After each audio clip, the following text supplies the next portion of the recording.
আসসালামু আলাইকুম ভিউয়ার্স, আজকে তৈরি করে দেখাচ্ছি একেবারে সহজ আর মন প্রাণ জুড়ানো ঠান্ডা ঠান্ডা লাচ্ছি রেসিপি। তো চলুন শুরু করা যাক। প্রথমেই নিয়ে নিচ্ছি 2 কাপ মানে আধা কেজি পরিমাণ মিষ্টি দই। এখানে মিষ্টি দই বা টক দই যেটাই অ্যাভেলেবেল থাকবে সেটাই ব্যবহার করতে পারেন। তারপর নিয়ে নিচ্ছি 1 চা চামচ পরিমাণ বিট লবণ আর স্বাদমতো লবণ। তারপর এখানে আমি দিয়ে দিলাম মাঝারি সাইজের 2টা লেবু। 2টো লেবুর রস মিলিয়ে প্রায় 3 টেবিল চামচের মতো হয়েছে। আমি এখানে মিষ্টি দইটা ব্যবহার করেছি, তাই লেবুর পরিমাণটা একটু বেশি নিয়েছি।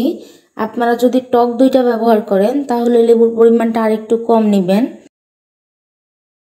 তারপর এখন আমি দিয়ে দিচ্ছি হাফ কাপ পরিমাণ চিনি, আর আমি অফ ক্যামেরাতে আরও 1 কাপ পরিমাণ চিনি ব্যবহার করেছি। আর সব মিলিয়ে আমি এখানে প্রায় 1.5 কাপ পরিমাণ চিনি দিলাম। যদি টক দইটা ব্যবহার করেন তাহলে চিনি কম বেশি লাগতে পারে, যেহেতু মিষ্টি দই এখানে চিনি অলরেডি দেওয়া আছে তাই চিনির পরিমাণটা আমার একটু কম লাগলো। এবার আমি একটা ইলেকট্রিক বিটারের সাহায্যে বিট করে নিব। এখানে আপনারা চাইলে ব্লেন্ডার ইউজ করতে পারেন, আমার হাতের কাছে ইলেকট্রিক বিটারটাই ছিল তাই আমি ইলেকট্রিক বিটারটাই ব্যবহার করেছি। এখানে আমি দই সহ বাকি উপকরণগুলো বিট করে নেওয়ার কারণ হচ্ছে যেন পানি মিশানোর পরে বা দুধ মিশানোর পরে ভিতরে কোনো লাম্পস না থাকে, এতে করে স্মুথ একটা লাচ্ছি তৈরি হবে। এইবার এখানে আমি দিয়ে দিচ্ছি 2 কাপ আরও হাফ কাপ লিকুইড দুধ। এখানে আমি দুধটা আগেই জাল করে নিয়েছিলাম আর 1 লিটার দুধকে কমিয়ে আধা লিটার করে নিয়েছি। এইবার এখানে দিয়ে দিচ্ছি 4 কাপ পরিমাণ ফ্রিজের ঠান্ডা পানি। তারপর আবার ভালোভাবে বিট করে নিব আর সবগুলো উপকরণ খুব ভালোভাবে মিশিয়ে নিব। এই রেসিপিটা যদি আপনাদের ভালো লাগে তাহলে অবশ্যই বন্ধুদের মাঝে শেয়ার করে দিবেন।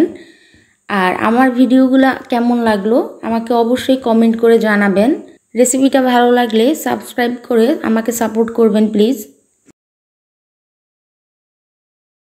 এই তো তৈরি হয়ে গেল আমার ঠান্ডা ঠান্ডা লাচ্ছি।